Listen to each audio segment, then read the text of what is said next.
Ok, bueno, les doy la bienvenida a esta tercera clase de APQ, de ICQ 371 que se llama, donde vamos a seguir trabajando con, bueno, con esta idea de que vamos avanzando en recordar ecuaciones que describen fenómenos físicos para poder utilizarlas en nuestro algoritmo de modelado. ¿Ya? Y nos quedamos en la clase pasada cuando que estábamos viendo la ecuación de balance de materia, la ley fundamental relacionada con la conservación de la materia, en este caso descrita por componentes, ¿no es cierto? Y yo les había comentado en la clase anterior que, bueno, la idea era que fuéramos viendo ejemplos macroscópicos y microscópicos y ir un poco conversando acerca de eso, pero al final, yo creo que a esta altura, a pensar que no nos acordamos mucho de los balances de materia, sobre todo por componentes, yo creo que igual es como subestimar un poco todo nuestro paso por la U. Pero sí yo les decía que había ciertas cosas que nos podían ayudar a describir un proceso de manera como sistemática, siguiendo siempre un mismos pasos y que podía ayudarles yo a esto. Fundamentalmente el hecho de que yo les había dicho cuántos balances de materia por componente realmente podíamos plantear sin que estos sean LD, y al final habíamos llegado a la conclusión de que podían ser NC más uno, perdón, en total, balance de materia y por componente, recordando que eso podía ser balance de materia por componente, balance de materia total y la relación de las fracciones o las concentraciones. Había que elegir ahí entre, eh, entre el n más 2, n más 1 de ellos, y estábamos también en una situación de ecuaciones que eran LI. Y eso es re importante porque finalmente cuando lo implementemos, esto va a estar implementado en un computador y el computador no sabe que las fracciones molares suman 1. Entonces, si nosotros no damos esa información, los n balances de materia por componente más el balance de materia total no es LD, hasta que agreguemos esa otra ecuación. Entonces, ahí uno puede decidir dependiendo de los ejemplos, ¿ya? Entonces, siguiendo con esta idea, estábamos trabajando con definir esto, los balances de materia por componente, recordarlo, y la verdad es que en este ejemplo que les muestro acá, me voy a saltar todo lo que creo que es un poco de perogrullo, ya que más o menos lo sabemos, que si yo tengo un sistema de agitación perfecta, el volumen de control es todo este volumen de control donde se está produciendo la reacción, que tiene un determinado volumen, unas determinadas concentraciones, y que, por ejemplo, en este caso, ocurren reacciones, podemos poner irreversibles. Si fueran reversibles, son reacciones que tienen dos sentidos, ya, eso es todo. Y en este caso dice otra configuración respecto al ejemplo que vimos en la última clase. Ya que básicamente, si observan, es una reacción de A que da B y que da C, y que luego A se puede mezclar con el compuesto C, que es generalmente una reacción de degradación, para, por ejemplo, producir un compuesto indeseado D. Generalmente, por ejemplo, lo que pasa es que existen intermediarios, que podría ser el B, existe un compuesto final, que podría ser el C, y existe también, generalmente, cuando nos enfrentamos a un problema con transformación química, reacciones de degradación de la materia prima. Entonces, básicamente, cuando uno analiza un proceso como este, es interesante identificar qué temperatura es la que debiese tener este sistema reaccionante y qué, por ejemplo, tiempo de residencia o flujo de ingreso debiese tener, de tal manera de maximizar la composición del compuesto de interés. Ahí podríamos tener un ejemplo de procesos como tal. ¿Ya? Y básicamente, entonces, si ese es nuestro objetivo, entonces tenemos que describir el avance de las reacciones asociado fundamentalmente a las composiciones de salida. Entonces, si pensamos, por ejemplo, en el componente yésimo, le ponemos solamente para ejemplo de recordar un poco particularidades de esta ecuación, el componente A, ¿ya? Entonces sabemos que si este es nuestro volumen de control, lo que entra va a ser lo que entra por allá, pues la cantidad de A que entra en las unidades que sean compatibles, moles por tiempo, por ejemplo. Ya, entonces sabemos que esto va a estar en metro cúbico por tiempo y esto está en mol por metro cúbico. ¿Ya? Lo mismo lo que sale. Y lo mismo lo que reacciona. Eso me lo voy a pasar saltar. Y me voy a detener un momento nuevamente en la parte de la transformación química. ¿Ya? Y vamos a, nuevamente, recordar que cuando estamos hablando de transformación química, estamos pensando en algo que pasa en el volumen de control. ¿Ya? Entonces, por qué soy majadero con esto? Porque no tiene que ver con los flujos que atraviesan los volúmenes de control, sino que más bien tiene que ver con lo que sucede dentro del volumen de control. Y es proporcional al tamaño del volumen de control. Si tengo un volumen de control chico, voy a tener entonces una cantidad de transformación más pequeña que si tuviese un volumen de control grande. ¿ya? Por supuesto, ese chico y grande también depende de los flujos de ingreso, pero eso tiene que ver con la relación que hay entre lo que entra y lo que sale versus el tamaño del volumen, ya que son dos cosas distintas. ¿Ya? Puede que exista una relación entre la conversión y el flujo, pero tomando en consideración solamente la, la, la, la expresión que da cuenta de la transformación química, ahí solamente está metida lo que pasa dentro del volumen. ¿Ya? Entonces, si por ejemplo hacemos el análisis de la expresión de transformación química para el componente A, lo primero que tendríamos que identificar sería cómo cambia el componente A. Y en este caso podríamos quizás utilizar la misma notación, sería reacción 1, reacción 2 y reacción 3. Entonces podríamos acá identificar que el componente A, que es a quien le estamos haciendo el balance, tiene entonces una tasa de cambio asociado a la reacción 1. ¿Ya? Y vamos a seguir la misma nomenclatura, entonces vamos a poner Ra1, ¿ya? Que van a ser los moles de A que cambian por la reacción 1 partido por el tiempo, porque es una tasa de cambio. Y tendríamos lo mismo ahora con la reacción 3, ¿no es cierto? Mol de A que cambia con la reacción 3 partido por tiempo. ¿Ya? Entonces, si observamos, acá necesitamos entonces describir de alguna manera esta tasa de cambio en función de las concentraciones, porque finalmente eso es lo que queremos, y ahí podemos ocupar relaciones cinéticas, auxiliares, por ejemplo, que les llamamos acá en esta parte del algoritmo, que lo que hacen es entonces transformar esta variable intermedia cinética en una variable asociada a la concentración. Por ejemplo, y aquí esto es cinética, ya yo no me voy a meter mucho en esto, pero si recordamos un poco, podemos decir, mira, si es, porque depende del tipo de reacción, pero si esta es una reacción irreversible, por ejemplo, vamos a poder indicar que, por efecto de la reacción 1, A va a cambiar proporcional a, en este caso, la concentración de A elevado a su coeficiente estequiométrico, en este caso es 1, multiplicado por una constante de proporcionalidad que tiene que ver con el movimiento de las moléculas, o también conocida como constante de Arrhenius, K01, por ejemplo. Perdón, K1 sería. Entonces sería K1 por CA elevado a 1, o simplemente K1 por CA. ¿No es cierto? Por CA.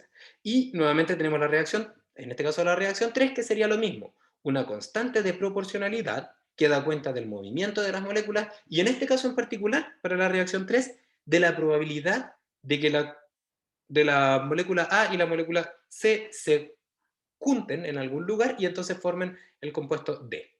Entonces sería concentración de A por concentración de C, perdón, porque el C es el reactante de la reacción 3. ¿Ya? Y esto sería básicamente lo que me quedaría acá, el cambio en la concentración. Acá está por metro cúbico, entonces, por metro cúbico. O por unidad de volumen, porque es el cambio en la concentración. Entonces lo que tendríamos que hacer ahora es multiplicar por el tamaño del volumen de control. Y aquí pasa lo siguiente, si es que esto fuese una reacción homogénea, entonces generalmente esto se describe en función del volumen de la reacción. Y entonces tendríamos que multiplicar por el volumen de la reacción. Pero suele pasar de que no todas las reacciones son homogéneas, hay reacciones heterogéneas que ocurren en una superficie. Entonces quedan descritas con respecto no al volumen de la reacción, porque la reacción no ocurre en un volumen, sino que quedan, por ejemplo, descritas en función de vamos a poner acá lo mismo, vamos a poner mol de A por la reacción 1, pero ahora, por ejemplo, con respecto a los metros cuadrados de, por ejemplo, superficie donde se produce la reacción. Y lo mismo acá, partido por metro cuadrado. ¿Ya? Entonces, en vez de, si que fuese ese el caso, la constante de proporcionalidad no sería, en este caso, relacionada con el tamaño en función de los metros cúbicos, porque sería en relación al área. Y entonces sería K1 por CA, y acá generalmente lo pueden encontrar así, volumen multiplicado por el área específica. Y sería acá K3, CA, CC, volumen por el área específica, donde el área específica son los metros cuadrados de área de interfaz por metro cúbico de volumen del sistema. Entonces eso finalmente igual, eso es área de reacción. ¿Ya? Si observan, acá no hay en ningún lugar flujos, porque los flujos están asociados a lo que traspasa las fronteras, mientras que la reacción es lo que ocurre dentro de las fronteras. ¿Ya? Y genéricamente vamos a decir que esto se puede describir de esa manera, con ese más, y le podemos poner acá un más menos realmente, porque acá depende de la convención que tengan ustedes. Yo en particular prefiero poner el signo acá, ¿ya? Porque R prefiero definir como una tasa de cambio. Y luego, si yo estoy haciendo el balance de A, va a ser la tasa de cambio de A, que A resulta que está desapareciendo, entonces lo puedo interpretar como algo que sale de nuestro sistema, que desaparece, que se transforma y que describe una transformación que hace que el A ya no esté disponible en el sistema, en el volumen de control. Entonces en ese caso le pondría un signo menos ahí. ¿Ya? Y si es que se crea, entonces le pongo un signo más. ¿Ya? Y lo de los signos a mí siempre me genera un problema, y yo les comentaba que yo soy súper malo para aprenderme las cosas, sino más bien para deducirlas. Entonces, como alternativa, cuando de repente tengamos problemas con los signos, yo les recomiendo el siguiente ejercicio, que se puede hacer siempre. Ya, le voy a poner acá el menos. Si tenemos dudas si es un más o un menos en la reacción, lo que podemos hacer es un experimento mental con nuestro sistema a simular y ponerle una llave y ponerle otra llave. Y esa llave cerrarla. Si nosotros y nosotros cerramos esas llaves del flujo de entrada y de salida, entonces lo que va a pasar es que estos se van a ir a cero. Y me va a quedar solo cómo se acumula A en función de la tasa de cambio. Y claro, si es que yo tengo reacciones que desaparecen A, lo que debiese pasar es que si el tiempo va avanzando, A debiese ir disminuyendo. Por lo tanto, ese signo menos multiplicaría a este término que es positivo. ¿Ya? Si por otro lado ustedes acá le ponen un signo negativo, entonces tendríamos que ponerle acá un signo más, porque ese signo más multiplicaría el signo negativo, que haría que la acumulación sería negativa. ¿Ya? Entonces, las convenciones son buenas cuando estamos quizás en cursos iniciales, donde estamos trabajando un poco con algún cierto orden mental, pero a estas alturas quizás también podemos ponernos a prueba, nosotras y nosotros mismos, y ser capaces de entender las cosas sin tener que estar recurriendo mucho a la memoria, y más bien siendo capaces de identificar cuándo, si es que nos cambian el eje de referencia, igual somos capaces de identificar correctamente la expresión, ¿ya? Porque de eso se trata el modelado, de definir de manera correcta un fenómeno que ocurre, ¿ya? Ok, entonces, dicho eso, cosas que son importantes de esta PPT, fundamentalmente que este más menos puede quedar descrito de acuerdo a si aparece o desaparece, y si tenemos dudas, lo único que tenemos que hacer es evaluar la expresión cinética, reemplazándola en el balance, y evaluar cómo esa expresión cinética afecta a la acumulación. Y ahí van a saber de inmediato si su signo es correcto o no. Si ahora pensamos en un sistema el cual también tenemos que describir su comportamiento con un balance de materia por componentes, pero en este caso tenemos un sistema en el cual la concentración, ya que es nuestra variable de interés, depende tanto de la posición como del tiempo, ahí pongo el eje tiempo, entonces normalmente estamos en algo similar a lo que hicimos para el balance de materia total, la clase anterior, ¿ya? Donde tendríamos que definir, entonces, para la entrada y la salida, ¿ya? Una posición tal que, si bien yo no conozco la descripción de CA en función de Z y de T, no lo conozco, eso lo obtendría luego de resolver la ecuación diferencial. Si yo hago un zoom y defino acá un tamaño bien chiquitito, entonces yo puedo aplicar lo que aprendí de cálculo y acordarme de que el señor Taylor hizo algo súper bueno, y quiere decir que si es que me acerco lo suficiente, esto es A más B por T, o A B por Z, perdón, ¿ya? Porque está en función de la posición, ¿no es cierto? Y ese A más B por Z es una ecuación que siempre es una recta, y que de hecho la forma de cómo se describe es CA, ¿no es cierto?, en Z más DCA a DZ en Z dz, ¿no es cierto? Eso es básicamente esa expresión, ¿ya? ¿Por qué dz? Porque fundamentalmente lo que estamos haciendo acá es definir A en Z más dz. ¿Se acuerdan que eso lo habíamos conversado en la clase pasada? Que ahí hubo unas preguntas súper interesantes que me hicieron en su oportunidad, de Javier sobre todo. Entonces básicamente acá tendríamos que hacer lo mismo, ¿ya? Porque tenemos un sistema microscópico. Entonces básicamente cuando trabajamos, nos enfrentamos a un sistema microscópico, definimos primero este tamaño de z, y si tuviésemos un dr, habría que hacerlo también con el dr, aparecería otra variable, eso es todo, ¿ya? Y básicamente lo que haríamos sería, para este volumen de control, por ejemplo, si acá tenemos un área, lo que haríamos entonces sería identificar el flujo de material que ingresa. ¿ya? Pero si estamos trabajando con un balance de materia por componentes, quizás nos tendríamos que acordar un poco de fenómenos de transporte y recordar de que la materia se mueve tanto porque estamos empujándola como porque existe un gradiente de concentración. ¿Ya? Entonces, en ese caso, si estamos considerando más de un efecto, no solamente el empuje, sino también cómo se mueve A en función de la posición, entonces tendríamos que considerar el flujo asociado a un delta P, que sería igual a la velocidad, multiplicado por el área, multiplicado por la concentración. Eso sería la parte convectiva. Y a eso tendríamos que también agregarle el término difusivo, ¿cierto? El término que tiene que ver con la diferencia de concentración y que generalmente se expresa con un A multiplicado por un J o NA, dependiendo ahí cuál es como ustedes aprendieron a hacerlo. Es irrelevante. ¿Ya? Y esto todo estaría en Z, T. Y lo mismo habría que ser flujo de material que sale en el siguiente. ¿No es cierto? Lo que sale, A por JA, que sería ahora en Z más dz, coma T, ¿no es cierto? No en coma T más dt, porque cuando pensamos en balance de materia y estamos pensando en los volúmenes de control y lo que traspasa las fronteras del volumen de control, estamos pensando en una foto, ¿no es cierto? Y aquí volvemos a tener lo que yo les comentaba, que aquí aparece una especie de, no sé si problema, pero aparece un término que hay que evaluar y que tiene que ver con esta dependencia porque las cosas están evaluadas en el mismo T, pero en distintas posiciones. Entonces, ¿qué es lo que se hace acá? Se hace una expansión de Taylor y entonces la salida queda representada por la entrada para disminuir variables. ¿Y cómo quedaría representada? En función de la salida, en función de la entrada, sería básicamente, eso sería igual a la entrada, V por A por CA, más JA por A, todo esto evaluado en Z, T, más cómo cambia eso en función de Z. O sea, la parcial de eso, VACA, más JA por DZ. Y todo eso está en Z, T. Y como está en Z, T, ahora sí voy a ser muy claro para que no dar por sentado cosas que no lo son.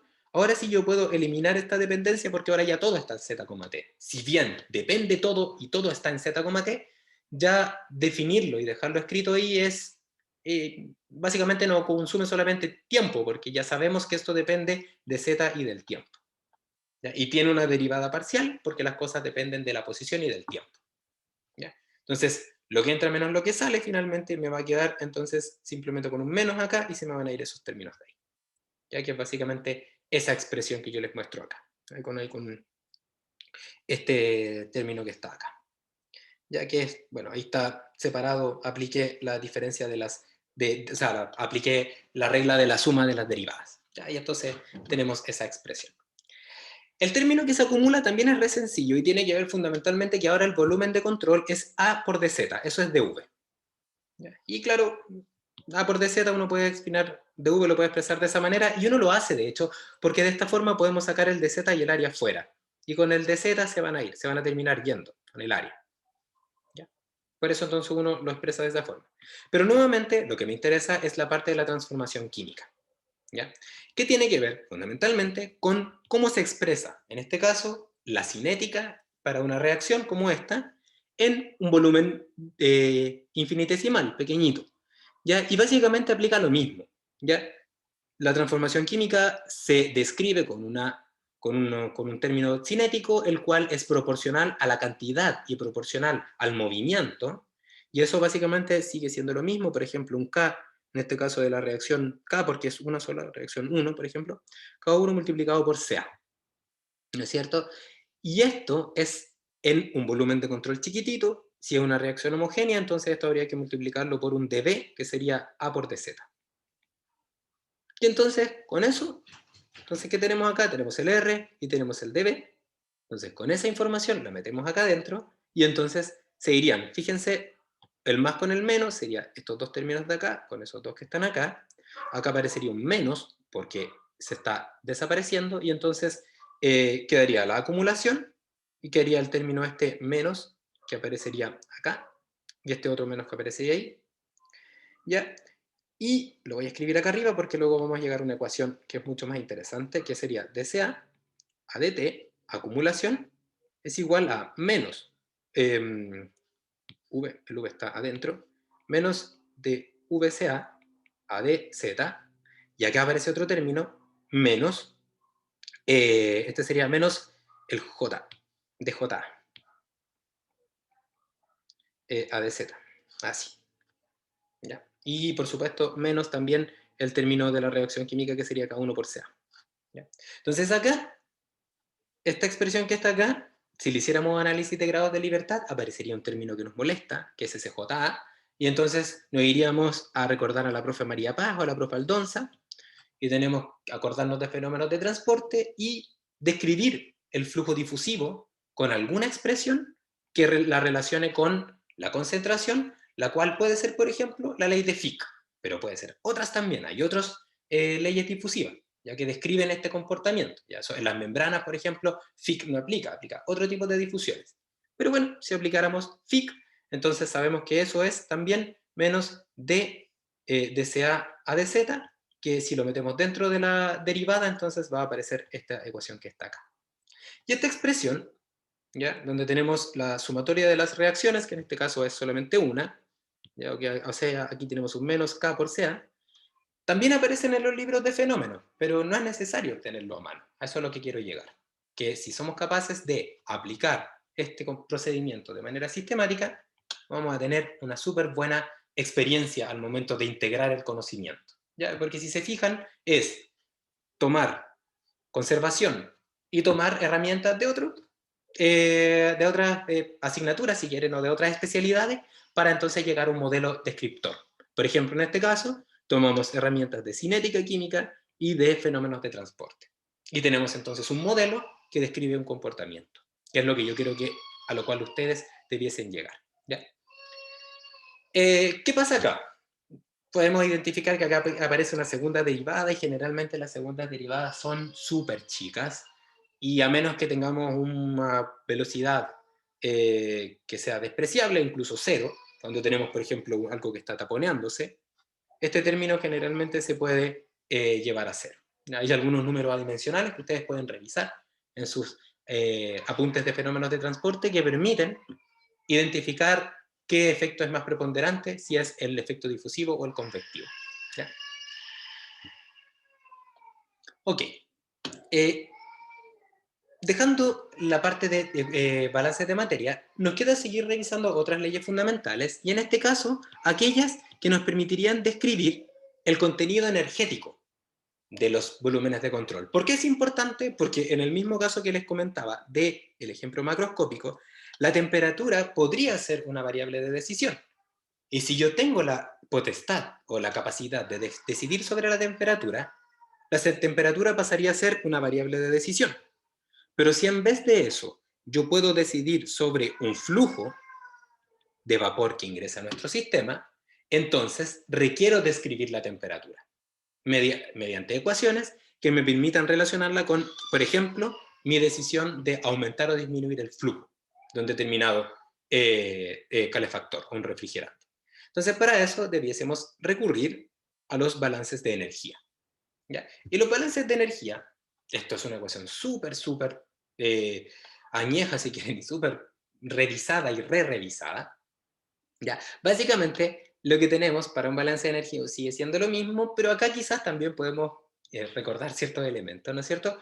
Entonces, básicamente vamos a decir, si definimos un volumen de control nuevamente, como el que le estoy dibujando acá, entonces vamos a tener aquello que traspasa las fronteras del volumen de control. Pero en este caso, vamos a, de hecho, el balance de energía, lo que hace, que es la primera ley finalmente, lo que hace es definir esto que atraviesa los volúmenes el volumen de control, dividiéndolo en dos. ¿Ya? Aquellos elementos que están relacionados con la masa y que por lo tanto la masa tiene asociado un determinado contenido energético, producto, por ejemplo, de su temperatura y su presión, ¿ya? Y su posición y su velocidad, de hecho, para hacerlo entero, ¿ya? Entonces tenemos velocidad, temperatura, presión y posición, lo mismo para el otro lado, posición relativa a altura, y a eso le pone acá flujo de energía que ingresa al volumen de control. Ya y eso tiene que ver con convección y difusión porque tiene que ver fundamentalmente con un flujo que está entrando, ya sea por fenómenos difusivos o por fenómenos convectivos. ¿Ya? Pero es la cantidad de materia. ¿Ya? Y lo mismo lo que sale. Pero aparte, ¿ya?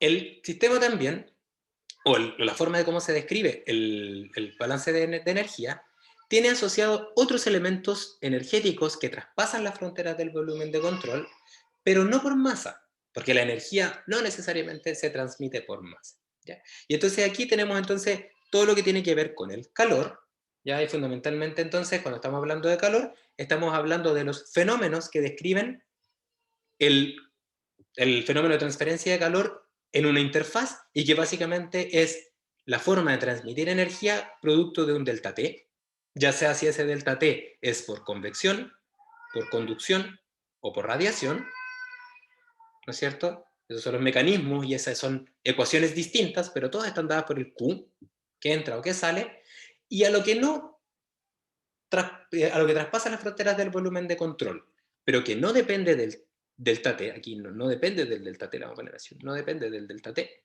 es lo que le llaman los libros de termopotencia o trabajo, este trabajo sobre el sistema o trabajo de eje. Ya que básicamente el producto de los agitadores, de, por ejemplo, electrones que están ahí dando vuelta y que generan un elemento extra ¿cómo se llama? De transferencia de energía. ¿Ya?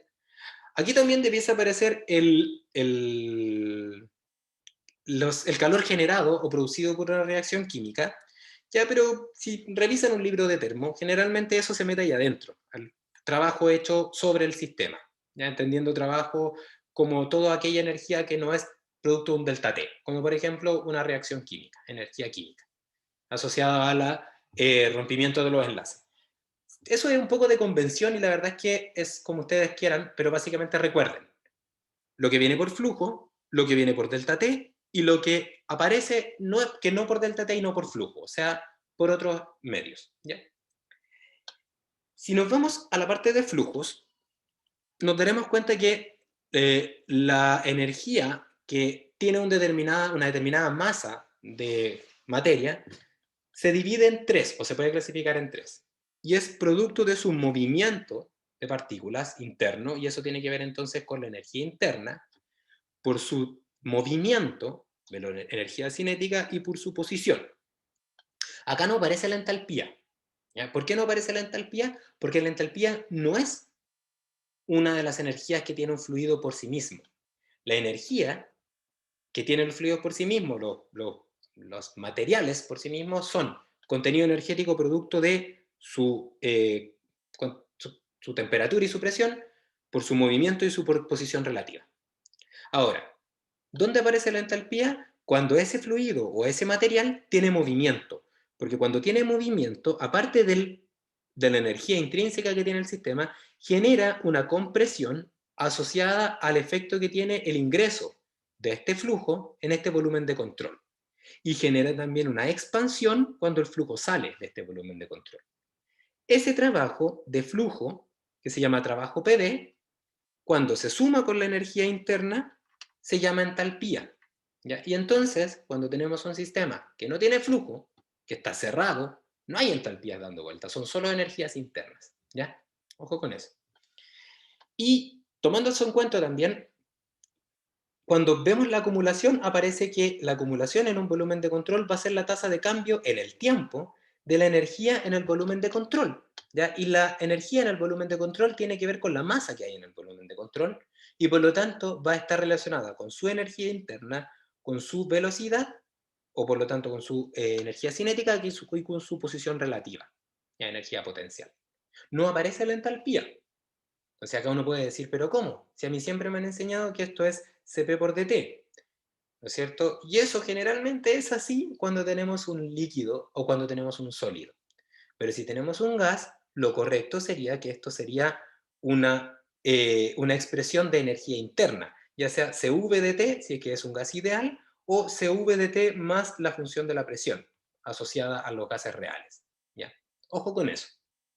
¿Ya? Porque eso es algo que es un problema como de acordarse un poco de esto, pero para que no los pillen básicamente. ¿Ya? Yo igual acá vamos a hacer ejemplos sencillos, pero recuerden, las energías son tres dentro de este balance, no aparece. la energía, la entalpía. Sobre todo, porque la entalpía tiene que ver con una suma del trabajo de flujo. ¿Ya? ¿Qué unidades tiene esto? Potencia. ¿Y cuántas se pueden plantear por volumen de control? Una. Voy a poner acá una, y solo una, ¿ya? Y voy a ponerlo y se lo voy a remarcar y lo voy a poner con rojo, porque más de alguna vez me ha tocado pedir que, o sea, aclarar que no se pueden hacer balances de energía por componente, ¿ya? No hay balances de energía por componente. Solamente hay un balance de energía, porque es la masa total la que está involucrada. Por lo tanto, esta ecuación es una ecuación escalar. ¿Por qué? Porque en este caso la temperatura aparece de manera escalar. Por supuesto que puede depender de varias variables independientes, pero la temperatura por sí misma es un escalar. ¿Ya? Si aplicamos esto en este caso, en un ejemplo macroscópico, donde, por ejemplo, queremos describir la temperatura que está, que aparece, que por ejemplo, que sale de de un sistema de reacción perfectamente agitado, ¿ya? Donde se está produciendo una degradación del componente A en un componente B, entonces tendríamos que considerar los elementos asociados al balance de materia de este sistema macroscópico, que yo simplemente se los planteé acá, donde tendríamos lo que ingresa por flujo, ya que sería entonces la masa que ingresa por su respectiva energía interna, potencial y cinética, la que sale, que sería la masa que sale asociada a la energía interna, potencial y cinética, o cinética y potencial, depende de ahí está. Y luego tendríamos estos elementos que no traspasan las fronteras del volumen de control por masa, pero que sí son importantes, y en este caso tendríamos dos. Uno sería el calor, en este caso, de un refrigerante, que en este caso podríamos decir que sería QR, el calor removido por el fluido refrigerante, y el otro sería el relacionado con la reacción química. Y nuevamente acá me voy a detener. ¿Por qué? Porque la expresión del calor asociado a la reacción química, o trabajo, si queremos ser más puristas, ¿ya? Tiene asociado términos que son interesantes de revisar. ¿Ya? Entonces, cuando pensamos en un compuesto que se está degradando de A a B, vamos a observar que este cambio implica que el número de elementos que hay en el compuesto va a ser el mismo, porque nos está generando otro compuesto. ¿Ya? Entonces, básicamente esto podría ser perfectamente por ejemplo, una molécula orgánica que pasa de una configuración a otra. Por ejemplo, así. Perdió un enlace doble, lo soltó. Soltó la energía asociada a este enlace doble, por ejemplo. Y hay una reconfiguración ahí de los átomos que se puede hacer. ¿Ya? Entonces, si eso pasa, eso quiere decir que el compuesto A ya tiene una configuración energética distinta al compuesto B. Y esa configuración energética se puede entender como energía que se libera hacia el volumen de control o que se absorbe desde el volumen de control, dependiendo si es que se eliminan enlaces, se destruyen enlaces o se forman enlaces, respectivamente. Entonces, una reacción exotérmica o exergónica, que se llama también, sería aquella reacción donde se rompen enlaces, porque estamos entregándole al sistema, ya al volumen de control, la energía contenida en un enlace, y una reacción endotérmica sería aquella en la cual el enlace se forma a partir de absorber energía del medio. ¿Ya? Son dos cosas que básicamente podemos relacionarlo con lo mismo.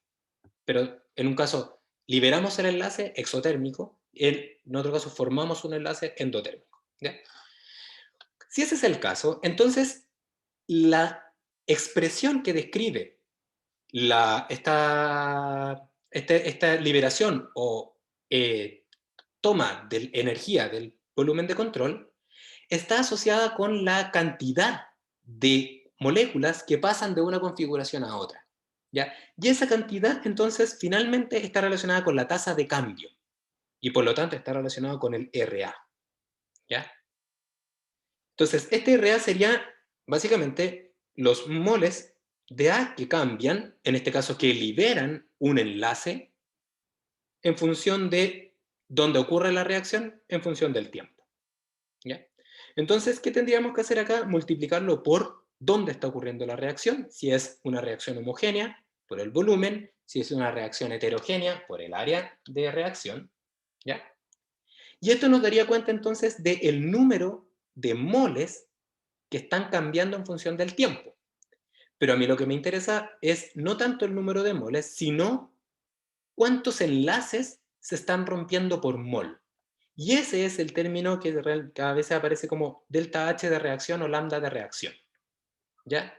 Entonces, este lambda de reacción se podría entender como el número de enlaces, o básicamente la energía asociada a los enlaces, partido por el mol, en este caso, de A, del compuesto de interés, la energía de los enlaces, vamos a poner E de enlaces. Entonces ahí, por ejemplo, si multiplicamos por los metros cúbicos, se nos van esos, y nos queda energía de los enlaces que se están rompiendo en función del tiempo. Y entonces podemos describir que la reacción química sería algo así como la cinética, que nos va a dar cuenta de la cantidad de moléculas que cambian, multiplicado por los enlaces por molécula, que se crean endotérmica o que se destruyen exotérmica. ¿Ya?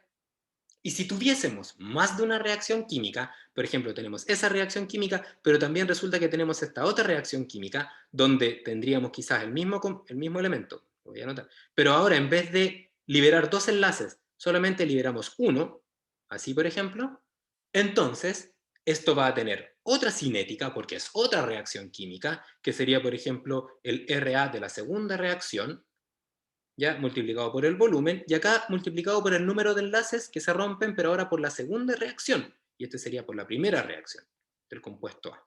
¿Ya? Entonces, esto es súper relevante, porque finalmente los elementos asociados a la energía de reacción van a ser tantos como reacciones hayan.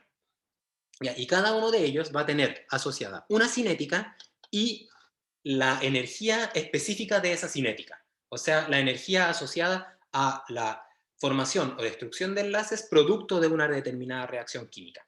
Y si quieren, lo pueden entender de otra forma, como gráfica, como que las reacciones químicas son pequeñas resistencias, si es que es exotérmica, o enfriadores, si es que son endotérmicas, tales que la energía que se transfiere es descrita mediante esta forma, cinética multiplicada por energía específica de la reacción. ¿Ya?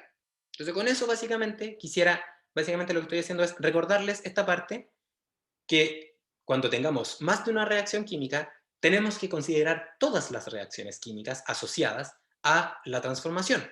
¿Ya? Y si tuviésemos, por ejemplo, de B a C, también tendríamos que considerarla, porque son todas las reacciones químicas. ¿Ya? En este caso, por ejemplo, tendríamos entonces el modelo basado en la ecuación de balance de energía, donde tendríamos entonces los términos de entrada, de salida, ¿ya? Y aquí tendríamos, les voy a mostrar, algunos términos relevantes. Acá está el término de la reacción química, que si pensamos que esto es una reacción exotérmica, ¿ya? Entonces vamos a pensar exotérmica. Entonces, la siguiente pregunta que nos tendríamos que hacer es, ¿ese lambda para una reacción exotérmica es menor que cero o es mayor que cero? Que siempre aparece esa duda. ¿Ya? Entonces, acá, para una reacción exotérmica, dependiendo de la convención de signos que se utilice para tabular, por ejemplo, esta expresión, podemos encontrarnos con que los lambda son negativos para reacciones exotérmicas. ¿Por qué? Porque cuando se tabulan, se están viendo cómo la energía se fue de una materia prima. Entonces, ese sería negativo. ¿Ya? Pero en otros casos, sucede que la tabulación se determina exotérmica por un lambda positivo. Entonces, para evitar ese tipo de problemas, lo que yo les recomiendo también es identificar qué tipo de reacciones, si es exotérmica o endotérmica, y básicamente reemplazar con el valor absoluto del lambda acá, y con el valor absoluto del término de reacción química. Y luego poner el signo correspondiente. Si es positivo, es porque es una reacción que va a sumar a la energía del volumen de control. Por lo tanto, le ponemos un positivo. Y si es endotérmica, entonces le pongo un signo negativo, ¿ya? Porque está restando energía del sistema. ¿Ya? Y eso fundamentalmente es para evitar problemas que pueden aparecer asociados a qué convención se usa donde uno saca la información. ¿Ya? Entonces, mi opinión particular es identificar si es exotérmica o endotérmica, obtener información relacionada con el valor absoluto de esta energía de reacción, ingresarlo todo con valor absoluto y decidir el signo asociado a si la reacción es exotérmica, positivo, o endotérmica, negativo. ¿Ya? Y si tuviésemos más de una reacción, habría que entonces sumar todos los elementos. ¿Ya? En esta misma expresión, modelo basado en ecuación de balance de energía, que tenemos la entrada y la salida, tenemos el término del fluido refrigerante y tenemos entonces otros términos que están acá que son los del trabajo. ¿Ya? Este W sería el trabajo por agitación, el cual existen correlaciones que se pueden utilizar para describir cómo cambia la temperatura en función de las RPM y en función generalmente de la viscosidad o el comportamiento reológico de los fluidos. Si tenemos un sistema que no es viscoso, que no sería por ejemplo el caso de los alimentos generalmente son viscosos, este término se puede despreciar y entonces te queda este otro término que tiene que ver con la presión y el volumen por unidad de tiempo que viene al ingreso, que ese sería el trabajo PV, pero cuando tenemos flujo, y acá estaría la presión de salida y el flujo, o el flujo volumétrico de la salida, o sería trabajo PV de salida. Entonces, esos dos términos ya se describen como el trabajo, que aparece en el término de la entalpía, que es este trabajo PV, y entonces básicamente la suma de este término con la U que está acá generan la entalpía. ¿Ya? Y básicamente lo mismo, la suma del trabajo de PV que sale más este término de energía interna que está acá, entonces genera la entalpía. ¿Ya? Y entonces tendríamos que si ese término se desprecia, ¿ya? Asociado fundamentalmente a que no hay elementos importantes desde el punto de vista del roce que se puede generar con el trabajo de agitación, entonces llegaríamos a esta expresión, donde si aplicamos varios criterios, podríamos llegar a algo como esto. ¿Ya? ¿Qué criterios son? Por ejemplo, si esto es un líquido, en un líquido el Cp y el Cv son iguales. ¿Por qué? Porque al ser incompresible, la capacidad calorífica obtenida por un proceso manteniendo la presión constante es la misma que la del volumen constante. No depende de la presión y por lo tanto la expresión de la energía interna no depende de la presión y se iguala a la expresión de la entalpía.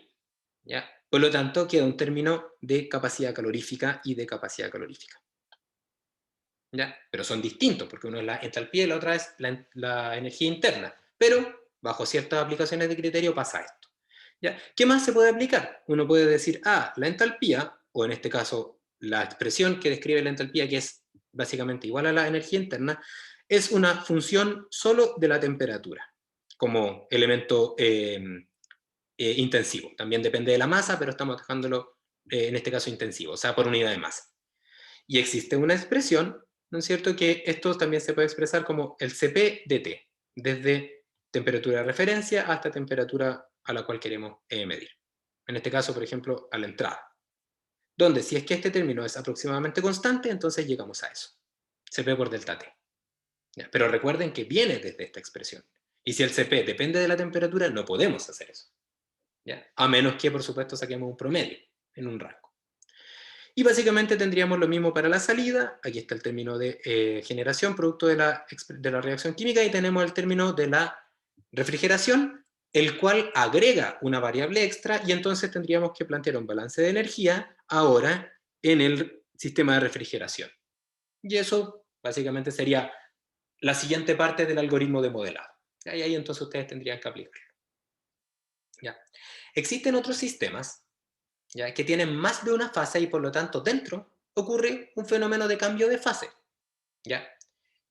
Si ese es el caso, tenemos que tomar en cuenta eso. ¿Y dónde tomamos en cuenta el cambio de fase? Lo podemos tomar desde distintos puntos de vista. ¿Ya? Pero generalmente lo que se hace es que, primero, en este caso, este sistema corresponde a por ejemplo, un reactor donde ingresa un fluido en fase líquida y producto de la reacción irreversible en fase líquida exotérmica, ya se generan entonces dos fases. Se genera una fase de vapor, que está acá arriba, y una fase líquida, la cual tiene, por ejemplo, ciertos supuestos. Si asumimos que tenemos equilibrio térmico, que es lo que generalmente se hace, entonces la temperatura de estas dos fases es igual, y eso nos ayuda bastante a simplificar las cosas. También podemos asumir que si es que este sistema presenta equilibrio químico, entonces que eso es un supuesto que uno tiene que hacer para poder cerrar los grados de libertad, entonces básicamente existe una expresión que va a relacionar las composiciones en el gas con las composiciones en el líquido, y que generalmente es una ecuación de partición o estas ecuaciones de equilibrio de fase. Y si tenemos equilibrio mecánico, entonces podemos decir que la presión en la fase vapor es igual a la presión en la fase líquida. Todos esos elementos ayudan a cerrar los grados de libertad. Ahora bien, volviendo al tema del balance de energía, si vamos a generar, por ejemplo, un balance de energía acá, podemos identificar que si tenemos un volumen de control con dos fases, se pueden plantear hasta dos balances de energía, uno por cada fase, por ejemplo. ¿Ya?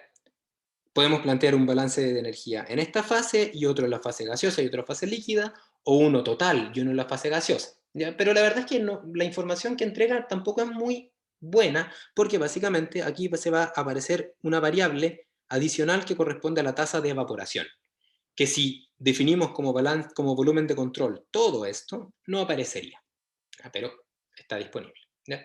Entonces, en este caso, tendríamos para este sistema macroscópico, que tendríamos que definir entonces el flujo de energía que ingresa, que sería trivial, que no lo voy a considerar con mucho detalle, ρ F0, y acá pondríamos un H0, por ejemplo, entalpía, tiro.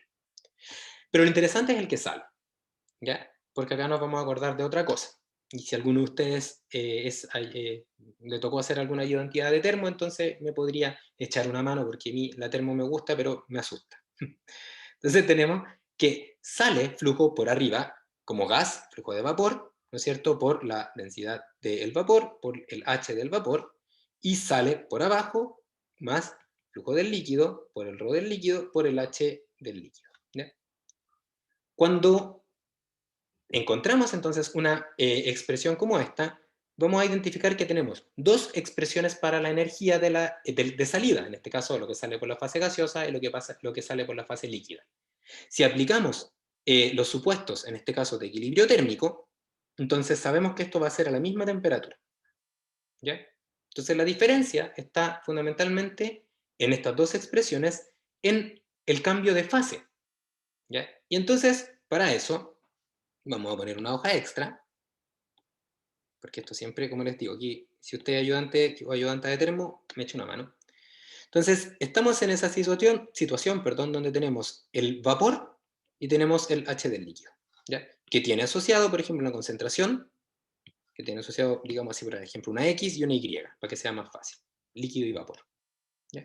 Entonces, las expresiones asociadas a la contenido energético de las fases, primero tienen que mantener siempre la consistencia del sistema de referencia. Eso es lo primero. Y el sistema de referencia básicamente implica que tenemos que definir un estado y tenemos que definir las características de ese estado.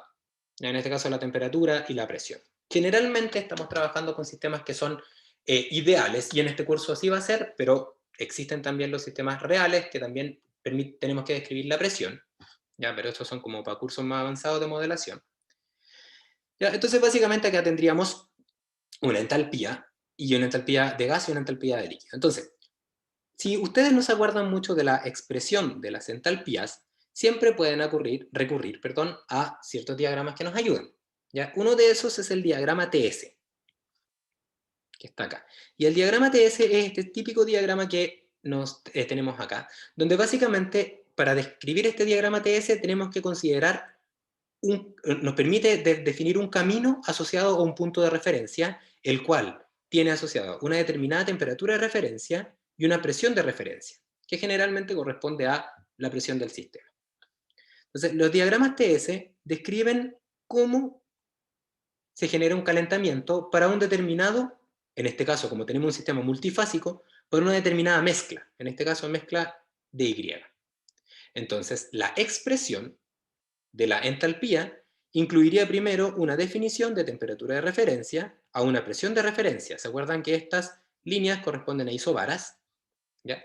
Y entonces, para una misma composición, podemos describir el cambio de fase y finalmente el camino desde un sistema de referencia hasta el sistema de salida, Y para eso entonces lo que tendríamos que hacer sería entonces seguir este camino, y acá sería un camino de calentamiento, ¿no es cierto?, que sería el Cp de un líquido a la composición Y, ya vamos a poner integral de hecho, en función del dt, más, y acá tendríamos entonces el término de delta H vaporización.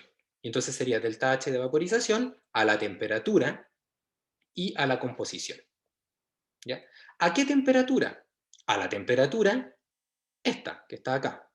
¿Qué temperatura es respecto a la temperatura del sistema? En este caso, si observamos, acá no existe nada que caliente este vapor. Por lo tanto, esto debiese ser un vapor saturado. Por lo tanto, esta temperatura correspondería a la temperatura de cambio de fase, ¿ya? Para un determinado compuesto, pero como tenemos una mezcla, sería la temperatura, ¿ya? Y esta temperatura sería una temperatura sería la temperatura de rocío para esa composición, ¿no es cierto? Porque tenemos un sistema con más de una fase y es multicomponente, ¿ya?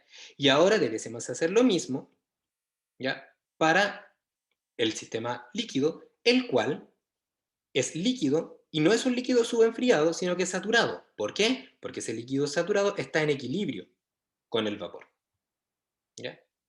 Y entonces básicamente tendríamos que hacer el mismo diagrama, diagrama TS, que está acá, donde acá está la campana de cambio de fase, pero acá estaría entonces temperatura de referencia a la presión de referencia, y entonces básicamente tendríamos que eso sería el Cp del líquido a la composición X, ¿no es cierto?, por dt. Y no tendría consideración entonces el cambio, el delta H de vaporización, porque no hay vaporización. ¿A qué temperatura? A la temperatura T, que correspondería igual a la temperatura de rocío a la composición Y, y que sería la temperatura de burbuja a la composición X, que como están en equilibrio, es la misma. ¿Ya? Eso recuerden un poco de termo, estas cosillas de termo que de repente ayudan. ¿Ya? Y que básicamente, al final, ¿cómo se obtienen esas temperaturas? Describiendo la relación que existe entre las composiciones X y Y, utilizando alguna ecuación de equilibrio, por ejemplo, la ecuación de Dalton y Raoult, ya que lo que va a hacer es cerrar grados de libertad. ¿Ya? Eso es muy relevante. Los calores asociados a estos sistemas están relacionados con lo que traspasa las fronteras del volumen de control, en este caso sería Q de refrigeración, y acá también podríamos incluir el término de la reacción química, el cual, en este caso, corresponde a lo que sucede en la fase líquida, porque es una reacción que se verifica en fase líquida. O sea, sería el volumen del líquido por K y por Ca en el líquido, y por el lambda de reacción química. Y la tasa de acumulación de energía sería proporcional a ambas fases, porque el balance corresponde al volumen de control completo. Eso quiere decir la acumulación en el gas más la acumulación en el líquido. ¿Ya? Aquí tendríamos entonces nuestro balance. ¿Ya? Y si tuviésemos un sistema microscópico, sería exactamente lo mismo.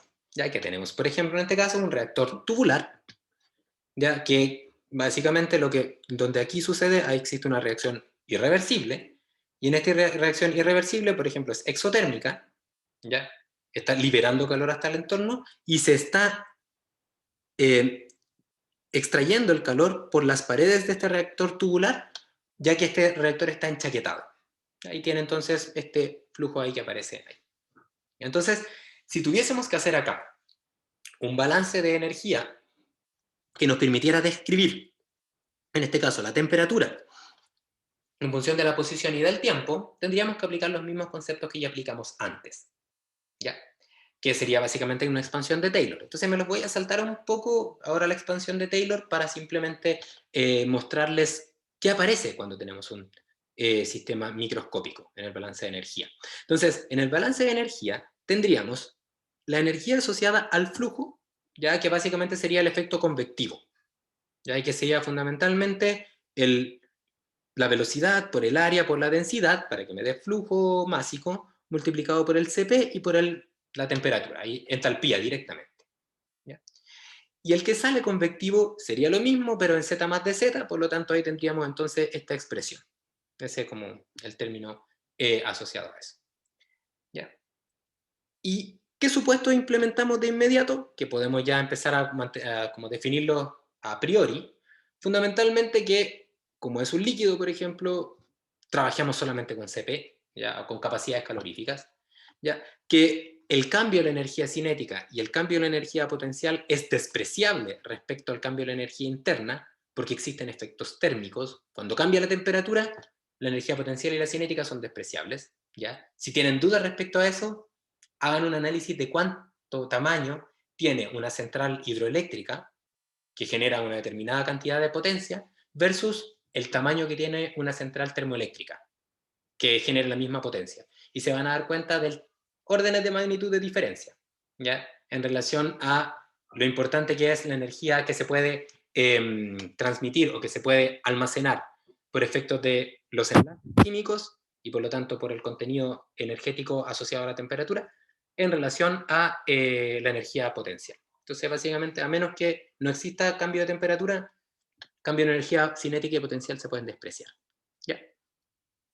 Entonces, si seguimos en este ejemplo, fíjense lo que pasa acá. ¿Ya? La parte del convectivo, como les decía, lo paso un poco de largo porque es lo mismo que le había mostrado antes, que si de hecho yo resto acá, se me van a ir esos términos, perdón, entra, sale. ¿Ok? Y ahora si nos fijamos en los otros términos asociados a este balance microscópico, ¿ya? Vamos a identificar que dentro de este volumen de control va a haber un calor asociado a la reacción química, ya que lo habíamos conversado, fundamentalmente en este caso iba a ser lambda por el Ca, por ejemplo, por la constante en función de la temperatura, perdón, y esto por un dz por A, que sería básicamente el volumen infinitesimal. El calor, ahora, pero el calor removido por el intercambiador de calor, ¿ya? Y que en este caso, ese calor removido sería, fíjense, S de Z, ¿ya? Multiplicado, en este caso, así estaría el área asociado, entonces sería el área de transferencia de calor, que sería el de Z, multiplicado en este caso por el perímetro, ¿ya? De este círculo, que sería pi por D. Pi por D. ¿Ya? Y recuerden que esa área era pi cuartos de cuadrado. ¿Ya? Y aquí tendríamos el otro término que es relevante, que es la conducción. Porque en sistemas microscópicos la conducción es relevante. ¿Por qué? Porque al cambiar la temperatura en función de Z, entonces va a haber una transferencia de calor ahora en ese eje. ¿Por qué? Porque la temperatura cambia. Entonces tendríamos que considerarlo y la forma de considerarlo sería, por ejemplo, Q en Z multiplicado por el área menos Q en Z más dz multiplicado por el área. ¿No es cierto? Y esto es para todo t y para todo t. Y eso básicamente, aplicando Taylor nuevamente, quedaría Q en Z, t por el área, más de Q a dz por dz. Evaluado, por supuesto, en Z, t. ¿Ya? Eso es de fenómenos nuevamente. Entonces ahí nuevamente reemplazamos, se van a ir estos términos, va a quedar un signo negativo, ¿ya? Y me faltó un área ahí dando vuelta. Y finalmente todo esto se va a transformar cuando integran todo en algo como esto. ¿Ya?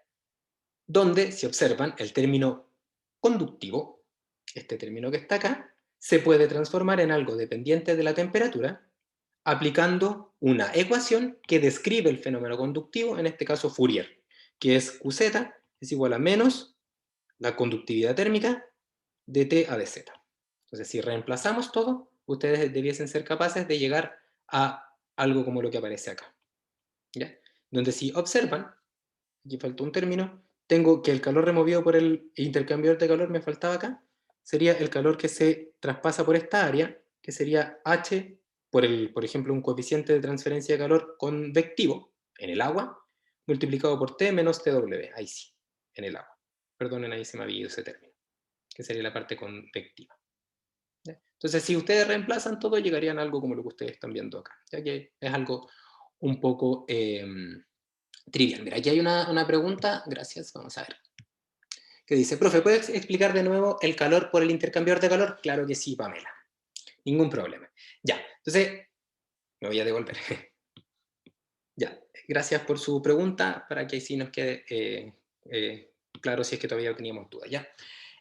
Lo otro, asumo que estará bien, si no también me lo pueden preguntar. Ya, si nos vamos al intercambiador de calor solamente, el intercambiador de calor podemos entenderlo como, en este volumen de control, como el calor que se intercambia por esa pared que va en esa dirección. Entonces, si aquí tenemos un flujo de agua, ya ese flujo de agua también depende de Z. ¿Por qué depende de Z? Porque en cada posición va a intercambiar una cantidad de calor distinta. ¿Por qué? Porque la temperatura va cambiando. ¿Ya? Entonces, si queremos describir ese fenómeno, tendríamos que describirlo asociado a lo que sucede en esta interfaz. ¿Ya? Y en esa interfaz ocurre una transferencia de calor que es proporcional a el área de transferencia de calor. ¿Y qué área de transferencia de calor? El área de esa moneda, el área que va por fuera. ¿Ya?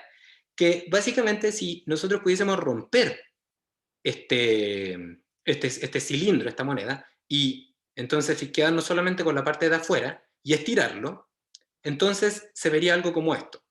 Sería como una especie de papel que tiene ancho de dz y que tiene un largo igual al perímetro. ¿Ya? Porque ese sería el área, ¿no es cierto? Sería dz por el perímetro. O sea, el área infinitesimal de transferencia de calor sería dz por el perímetro, por pi por d. Ahí estaría entonces el área del intercambio calórico. Y ahora a eso, el área, tendríamos que multiplicarlo por, si es que esto es un fenómeno convectivo, ya que generalmente podemos describirlo de esa manera, por un delta T, entonces sería asociado a un coeficiente convectivo de transferencia de calor, o un coeficiente global, si quieren, de transferencia de calor también, que incluye también la conducción en esa interfaz, pero generalmente si eso, por ejemplo, es de cobre, es despreciable esa resistencia. Entonces vamos a poner el H del agua multiplicado por la temperatura de lo que está adentro del volumen de control, que sería Z, T, menos la temperatura del agua en Z, T. Y eso sería equivalente a este gradiente térmico, delta T. ¿Ya? Y existe otro gradiente térmico, que sería el gradiente térmico en la dirección Z, que es el que genera entonces el ingreso o la salida de la energía al volumen de control, producto en este caso del delta T en función de Z, que es este que está acá. ¿Ya? ¿Se entiende, Pamela? Respóndeme ahí por el chat, si se entiende, más o menos, ¿no? Vamos a esperar ahí, si tienen dudas. Sí, ya, súper. Súper bien. Entonces, básicamente, aquí hay mucho, vamos a poner unos puntos suspensivos, ¿ya? Porque si ustedes integran todo esto que yo les comento, aquí está el pi cuarto y todo eso, y agregan todos estos términos, reemplazan por la ley de Fourier, y reemplazan todo en este elemento, entonces van a llegar a esta expresión, que es la expresión de transferencia de materia con reacción química, con un reactor enchaquetado, en un reactor tubular. ¿Ya? Y aquí uno tendría que hacer un análisis de grados de libertad, donde nuevamente, fíjense, va a aparecer TW, y eso qué va a implicar que voy a tener que pensar en hacer un balance de energía ahora en el fluido, en la chaqueta, en la chaqueta refrigerante. ¿Ya? Y hacer el análisis de grados de libertad también me permitiría identificar que tengo que describir la concentración, por lo tanto tengo que balance de materia por componente, etc. ¿Ya? Entonces, con esto terminamos la clase de hoy, donde terminamos de ver balances de materia por componente y repasamos balances de energía. ¿Ya? No se preocupen por no acordarse de estas cosas, ¿ya? No hay ningún problema. ¿Ya? De hecho, espero que no se acuerden de estas cosas. De lo contrario, esta clase sería en vano. ¿Ya? Lo que estoy haciendo acá es pidiéndoles que recuerden de dónde aparecen todas las cosas. ¿Ya? Porque más adelante las vamos a usar para modelar. ¿Ya? Y no implica que ustedes después van a tener los libros cerrados y no van a poder repasar esto de sus apuntes. Lo van a poder hacer.